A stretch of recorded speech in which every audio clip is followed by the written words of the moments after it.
In the autumn of 1839, a British official named Charles Elliot stood on the deck of a warship anchored off the coast of southern China and made a decision that would reshape the global order for the next century. He had just received word that Chinese authorities had seized and destroyed over 20,000 chests of opium, each chest containing roughly 60 kilograms of the drug. The cargo belonged to British merchants. The loss was valued at millions of pounds sterling. Elliot's choice was simple in its brutality: demand compensation or go to war. Within months, British gunboats were shelling Chinese forts, and the world's most populous empire found itself humiliated by a nation whose entire reason for fighting was the right to sell poison. This was not an accident of history. It was the culmination of a deliberate decades-long strategy to rescue Britain's economy from collapse by turning an entire subcontinent into a narcotics factory. If you're enjoying this story, consider subscribing so you don't miss future videos like this one, and let me know in the comments where you're watching from and what time it is for you right now. To understand how Britain became the world's largest state-sponsored drug cartel, you must first understand tea. In the mid-18th century, tea was not merely a beverage in Britain. It was a social institution, a marker of civility, a daily ritual consumed by everyone from dockworkers to duchesses. By 1800, the British were importing over 23 million pounds of tea annually, almost all of it from China. The Qing dynasty controlled the global tea trade with an iron grip, and they had no interest in anything Britain produced. Woolen textiles, metal goods, clocks. None of it mattered to the Chinese court. They demanded payment in silver, pure, hard silver. And so, year after year, British silver flowed eastward in staggering quantities, draining the treasury and threatening the entire mercantilist system upon which the empire depended. Britain's balance of trade with China was catastrophically lopsided. Something had to change, or the empire's financial credibility would unravel. The solution emerged not from London, but from Bengal. The British East India Company had gained control over vast territories in India following the Battle of Plassey in 1757, and with that control came monopoly rights over a crop that had been cultivated in the Ganges River Valley for centuries, the opium poppy, Papaver somniferum. Its dried latex produced a powerful narcotic that had been used in traditional medicine across Asia for generations. But the British were not interested in medicine. They were interested in markets, and they knew that China had a small but established community of opium users, primarily among the wealthy and the idle. If demand could be expanded, opium could serve as the perfect counter-commodity, a product the Chinese would pay for in silver, which could then be cycled back to purchase tea. It was elegant, circular, and utterly ruthless. The company began systematically transforming Bengal into an opium monoculture.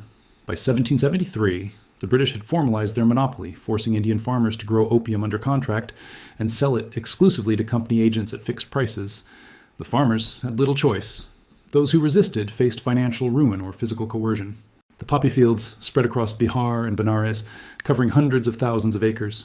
The opium was processed in vast government-run factories in Patna and Ghazipur, where workers extracted the raw latex, boiled it into a thick paste, packed it into chests lined with poppy petals, and stamped each chest with the company seal. This was not a clandestine operation. It was industrial, bureaucratic, methodical.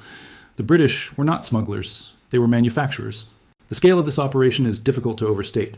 Each factory employed thousands of workers who processed the opium through multiple stages of refinement. The raw opium arrived in balls, each weighing about 1.5 kilograms, collected by farmers who scored the poppy bulbs at dawn and returned at dusk to scrape the congealed sap. These balls were inspected, weighed, and then transformed into uniform cakes, packaged with precision that would impress any modern pharmaceutical operation. Quality control was obsessive. The British understood that consistency was essential to building market trust, even when the market was built on addiction. Every chest bore a stamp guaranteeing its potency, a promise that this product would deliver exactly what its consumers craved. But there was a problem. The Qing dynasty had banned the importation of opium in 1729, recognizing the social and economic devastation the drug was beginning to cause. The edict was clear. Opium was contraband, and those caught trafficking it faced severe penalties, including death. The British could not legally sell opium in China, so they devised a workaround. The East India Company would auction the opium in Calcutta to private merchants, who would then transport it to the Chinese coast and sell it through a network of Chinese smugglers and corrupt officials. The company's hands remained technically clean. The merchants absorbed the risk. The profits were shared. It was a system built on plausible deniability, and it worked beautifully. The mechanics of this smuggling network were sophisticated. British and American merchant ships would anchor at Linton Island, outside the jurisdiction of Chinese customs officials, and wait. Smaller, faster boats crewed by Chinese smugglers would approach under cover of darkness, load the opium, and distribute it through inland river networks that reached deep into Chinese territory. Local officials were bribed systematically. The corruption was not incidental, but structural, woven into the very fabric of the trade.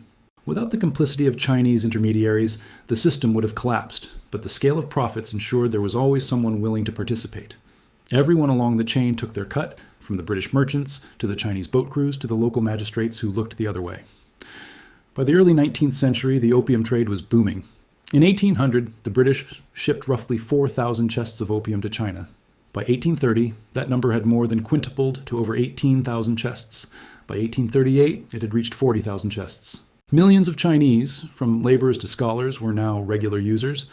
The drug had ceased to be a luxury and had become a mass affliction. Silver, which had once flowed into China, now reversed direction, pouring back into British coffers to pay for the opium. The balance of trade had been corrected. The British economy stabilized. The empire was saved. But the human cost was invisible to London, or perhaps simply irrelevant. The social devastation in China was profound and measurable. Entire villages became dependent on opium. Agricultural productivity collapsed in regions where laborers spent their wages on the drug rather than food. Families disintegrated as addiction consumed breadwinners. The Chinese government watched helplessly as its tax base eroded and its silver reserves vanished.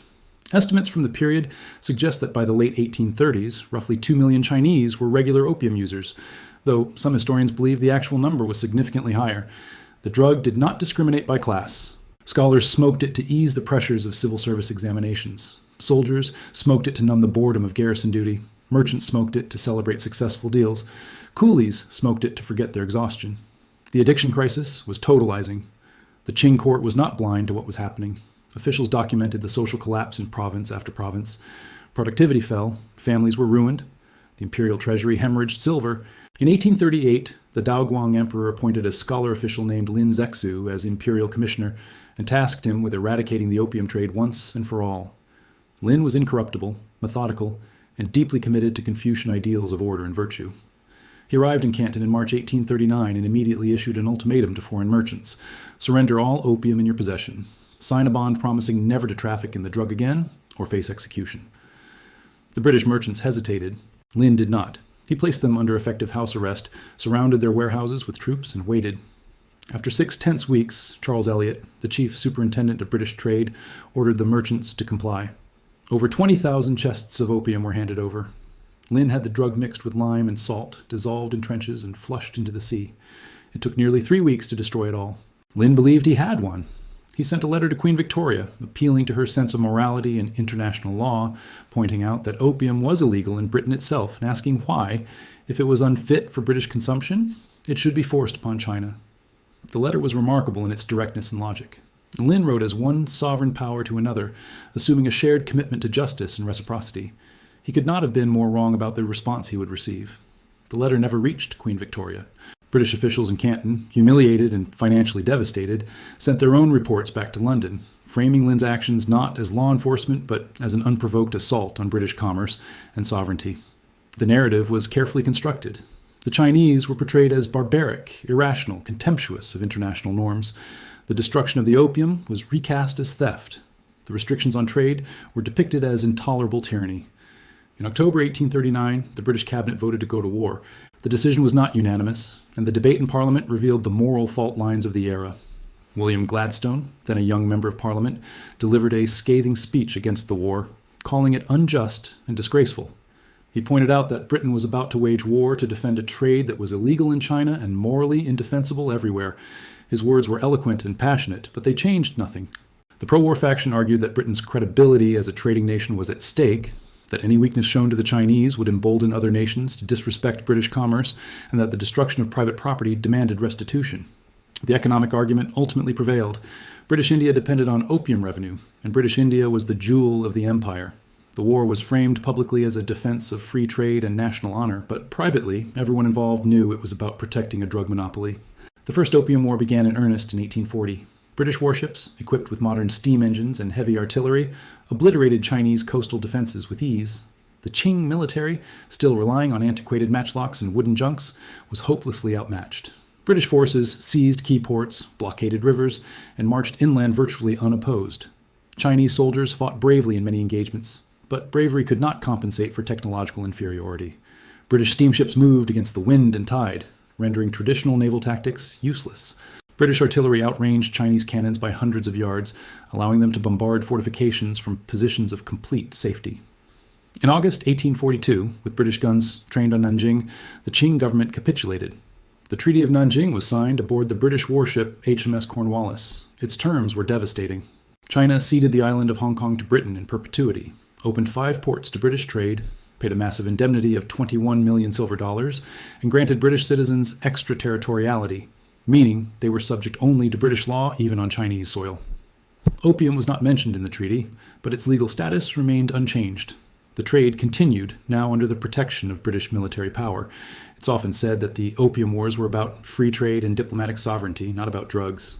This idea was promoted heavily by British politicians and newspapers at the time, and it persists in some circles today. But the archival record is unambiguous. The British government knew exactly what it was defending. Internal correspondence from the Foreign Office, Treasury reports, and speeches in Parliament all explicitly acknowledged that opium revenue was essential to the fiscal stability of British India, and that any restriction on the trade would jeopardize the entire colonial enterprise. The war was not an unfortunate byproduct of cultural misunderstanding. It was a calculated enforcement of a drug trafficking operation at gunpoint. The aftermath of the First Opium War did not bring peace. It brought resentment, instability, and further exploitation. The opium trade exploded. By 1858, annual imports into China had reached 70,000 chests. Addiction rates soared. The Qing state, already weakened by internal rebellions and external pressures, spiraled further into dysfunction. The Taiping Rebellion, which erupted in 1850 and lasted 14 years, was partly fueled by the social chaos created by opium addiction and the perceived weakness of the imperial government. Millions died in that conflict, one of the deadliest wars in human history, and while opium was not the sole cause, it was certainly a contributing factor to the instability that made such a catastrophic uprising possible. When Chinese authorities attempted once again to resist British demands, this time over the boarding of a Chinese-owned vessel flying a British flag, the result was the Second Opium War, fought between 1856 and 1860. This time, France joined Britain, ostensibly to avenge the execution of a French missionary, but in reality to secure its own commercial advantages. The Allied forces marched on Beijing, burned the old Summer Palace, one of the greatest architectural treasures in Chinese history, and forced the Qing court to sign the Treaty of Tientsin, which formally legalized the opium trade and opened even more ports to Western control. The burning of the Summer Palace was an act of cultural destruction on a scale that shocked even some British participants. It was looted first, systematically, with soldiers carrying away jade, porcelain, silk, and gold, and then set ablaze. The fire burned for days. The humiliation was complete. For Britain, the opium economy became embedded in the administrative and financial architecture of the empire. Opium revenues accounted for roughly 1/7 of the total revenue of British India by the mid-19th century. Without it, the colonial government could not function. Roads, railways, armies, bureaucracies, all were funded in part by the sale of narcotics. The British justified this dependency with elaborate rationalizations.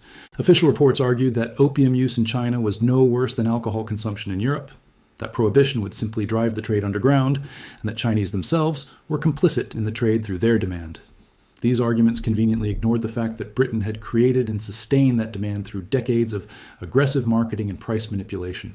When anti-opium movements began to gain traction in Britain during the late 1800s, driven by missionaries, moral reformers, and a growing awareness of the human toll, the colonial administration resisted fiercely. Official inquiries were commissioned, and they predictably concluded that the opium trade was not as harmful as critics claimed. Medical officers testified that opium was used responsibly by most Chinese consumers. Economic experts warned that abolition would devastate Indian farmers who depended on poppy cultivation. The Governor-General of India sent dispatches to London arguing that any sudden cessation of opium production would lead to financial collapse and political instability. The defenders of the trade mobilized every available argument, and for decades they succeeded in delaying meaningful reform. It was not until 1907, under mounting international pressure, that Britain finally agreed to phase out the opium trade, and even then, the process took decades. The agreement was not born from moral awakening, but from pragmatic calculation. China had begun producing its own opium domestically, undercutting the Indian monopoly. International opinion, particularly in the United States, was turning against the drug trade. Britain's reputation was suffering. The economic case for continuation was weakening. And so, reluctantly, gradually, the empire began to extricate itself from the business it had built.